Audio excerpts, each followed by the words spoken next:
Hi, this is Gabe Newell, and welcome to the Lost Coast. In this tour, we're going to be talking about a new graphics technology we've been developing called High Dynamic Range, or HDR. We'll also be giving you some insight into the design and production challenges we faced during the construction of the Lost Coast. First, a quick explanation of the commentary system. To listen to a commentary node, put your crosshair over the floating commentary symbol and press your use key. To stop the commentary, put your crosshair over the rotating node and press your use key again. Some commentary nodes may take control of the game for the purpose of showing something to you. In these cases, simply pressing your use key will stop the commentary. With conventional rendering, seen here on the left, if something on the screen is 20% reflective, like the wet sand, then the maximum reflected brightness could only be 20% of the maximum brightness of your monitor. HDR's more accurate simulation of light ensures that the sun's reflection on this wet sand appears as it would in the real world, which could potentially use 100% of the maximum monitor brightness. HDR uses bloom to simulate light that is beyond 100% of a monitor's maximum brightness.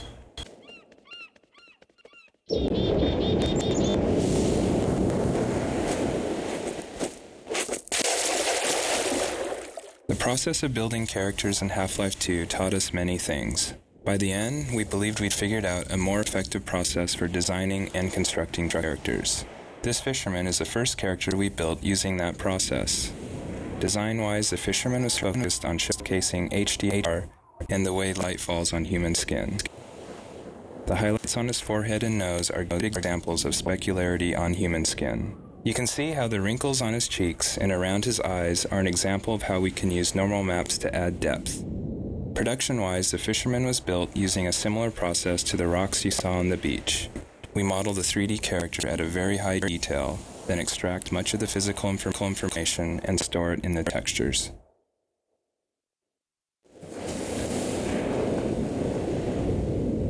Эй! Эй, ты! Погоди минутку, а ты не... Ты тот ученый тип, Фридман, Фишман, да? И должно быть, ты здесь, чтобы разобраться с Альянсом. Не знаю, что может сделать один человек, но зачем еще тащиться в Святую Ольгу в такие времена? Я доставлю тебя до их базы, или куда смогу доставить, не щадя себя.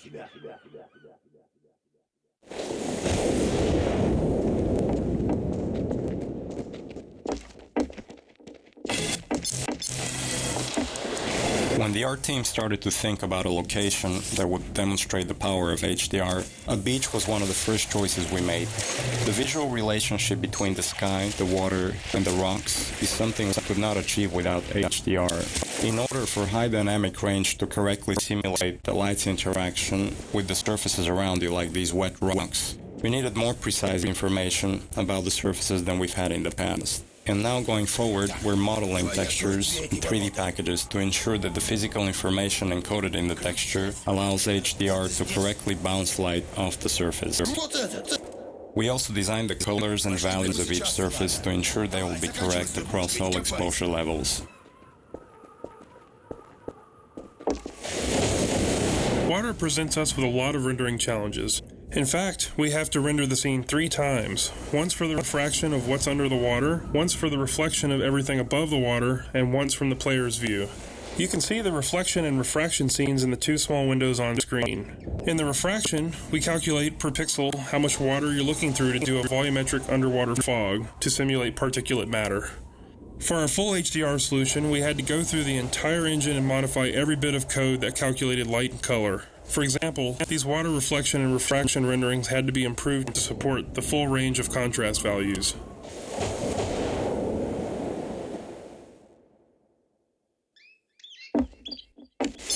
Ходи, парень.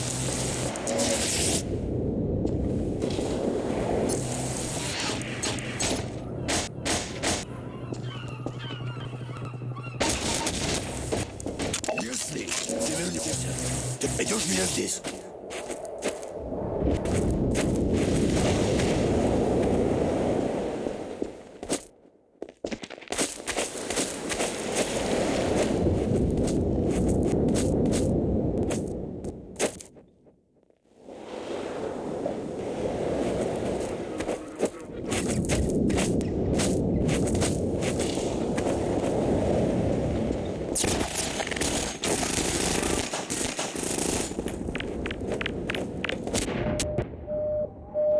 Система жизнеобеспечения.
The area you're currently entering is called the Cliffside Arena.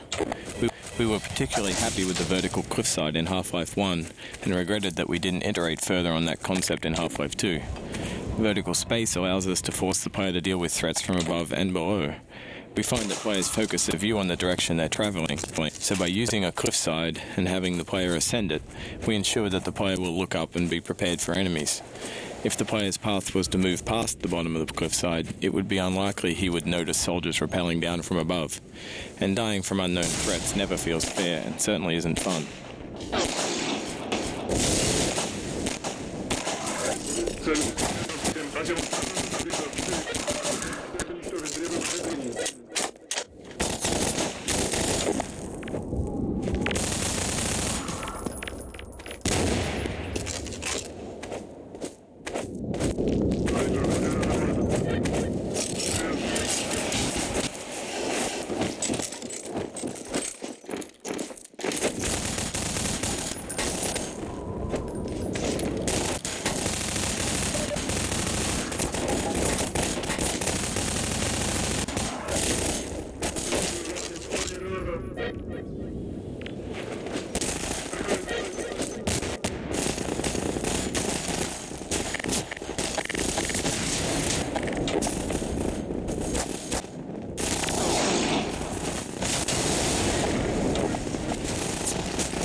Обнаружена кровопотеря.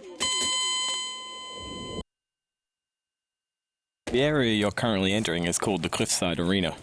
We were particularly happy with the vertical cliffside in Half-Life 1 and regretted that we didn't iterate further on that concept in Half-Life 2. Vertical space allows us to force the player to deal with threats from above and below.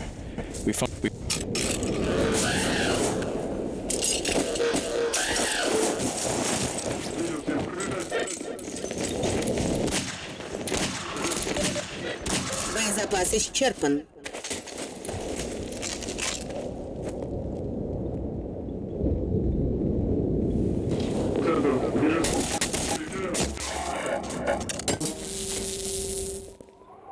Видел всем брата, продолжение.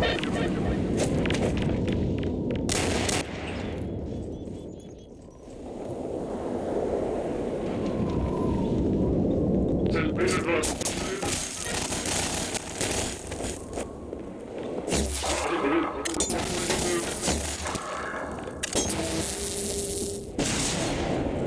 Движение проявить, которое... Вижу цель.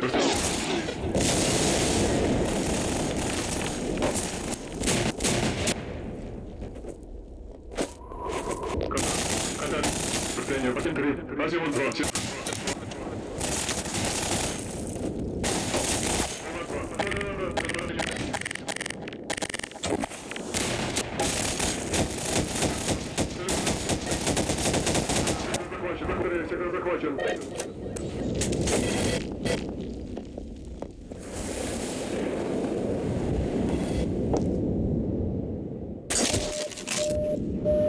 Обнаружен тяжелый перелом.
Обнаружен незначительный перелом.